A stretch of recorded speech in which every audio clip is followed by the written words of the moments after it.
Let's tell a story, let's tell a story, let's tell a story, it's a favourite thing to do.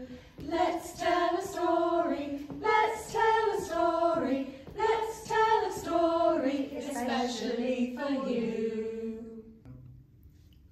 Hello everyone, well I'm Sarah from the River Row Museum and I'm going to share with you one of my favourite tales. It's an old tale about a sly fox and a little red hen. Okay, you ready? Well, once upon a time in the middle of a forest there lived a red hen. She was a very happy red hen.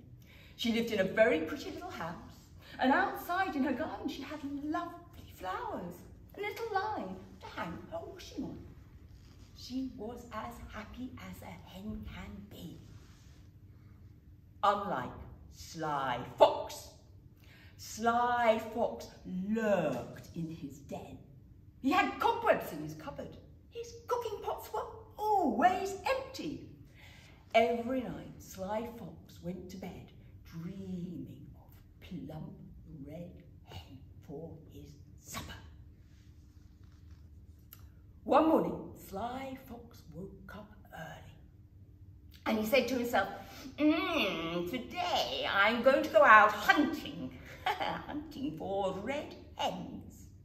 And he took a sack and he slung it over his shoulder and off he slunk into the woods, right to the centre of the woods. And when he got there, he hid behind a tree. Very soon afterwards, the door of Little Red Hen's house opened. She said. It was a beautiful morning and she was full of the joys of spring. And she took a little basket and she said to herself, this morning I'm going to go and gather myself some wild strawberries, yes, for my porridge. And off she got into the woods, and soon she was picking. She was filling that basket. She was so busy thinking of creamy sweet strawberry porridge that she didn't see Sly Fox behind the tree. She didn't see Sly Fox slink into her house. She didn't see Sly Fox hide behind her door. In fact, she didn't give Sly Fox a thought until she walked into her house and out he sprang. Gotcha! I'm a fox, he said. I'm a fox. I'm ever so sly. Now I'm going to eat you, Red Hen. You can't get away however you try. And he took his sack and he opened his sack and he was just about to drop it over Red Hen. And do you know what that clever bird did? She flapped her wings and she flew up into the sky, up to the rafters. And there she sat on a beam.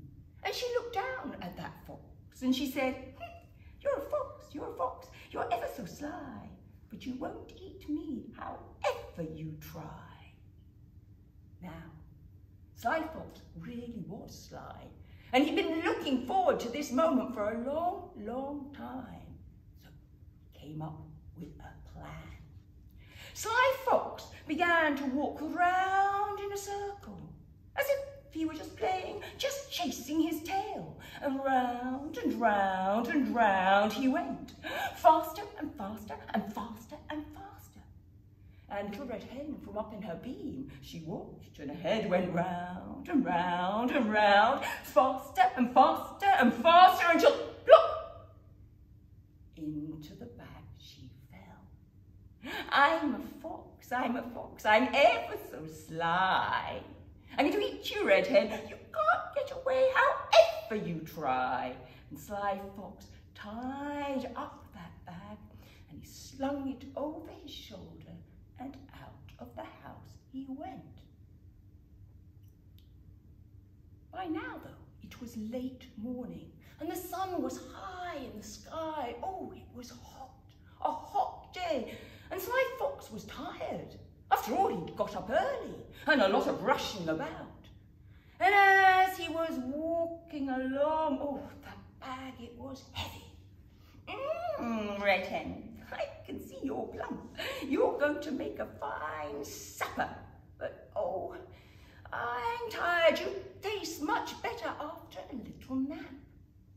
So he put down that sack, and very soon our fox was curled on the ground.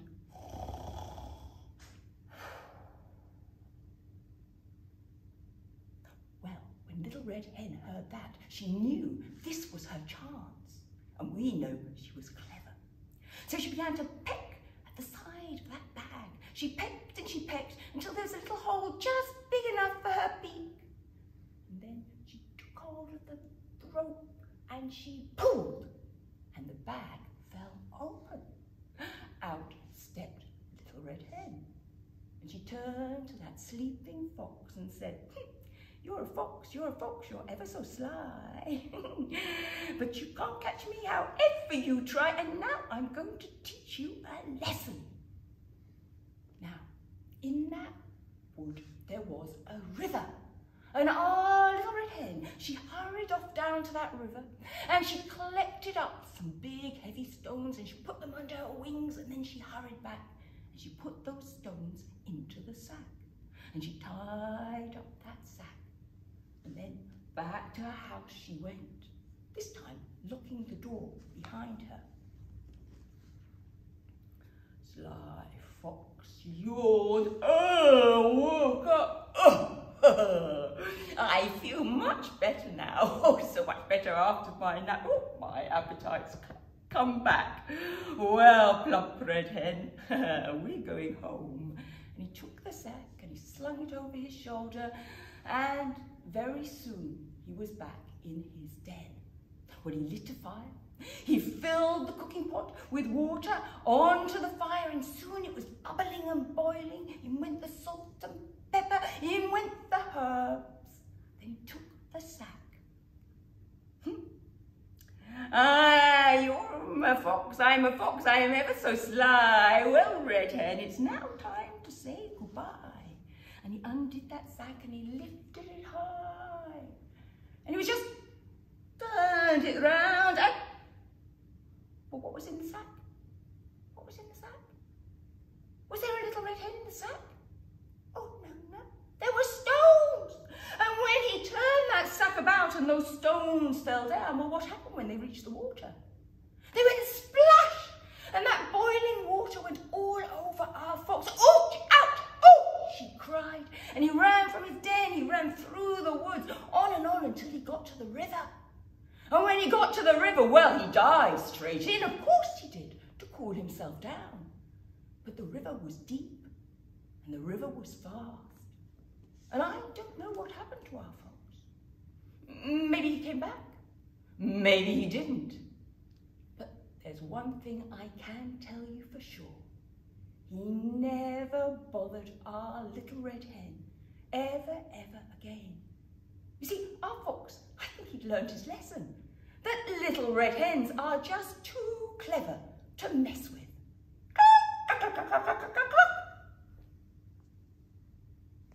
We've had a story, we've had a story, we've had a story, and now goodbye to you.